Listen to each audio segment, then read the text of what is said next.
अस्सलामुअलैकुम दोस्तों, कैसे हो आप। आज का हमारा टॉपिक है डीसी इन्वर्टर एरर। ये ग्री का डीसी इन्वर्टर है। ये इसके एरर कोड लिखे हुए हैं, आपको नज़र आ रहा होगा। इस एसी पर जो एरर आ रहा है H6 एरर आ रहा है। ये लेफ़्ट वाली लाइन पर H6 एरर है, no feedback of indoor fan motor.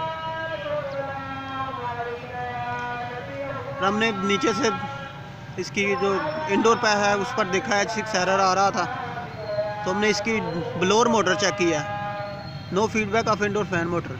Indoor fan motor की जो फीडबैक जो है ना, उसका मसला है। तो हमने ब्लोअर मोटर चेक किया तो ब्लोअर मोटर का मसला है, ब्लोअर मोटर इसकी फॉल्टी निकली है।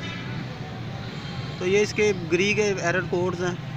मैंने सोचा चलो आपके साथ भी शेयर कर दूं, आपको भी पता चल जाए।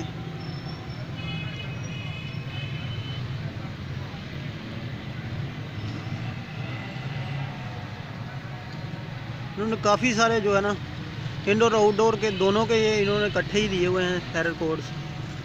ये इनकी कल गला करी जा रहे हो एक क्या फोन तो लगे हो। मिनट भाई ज़रा।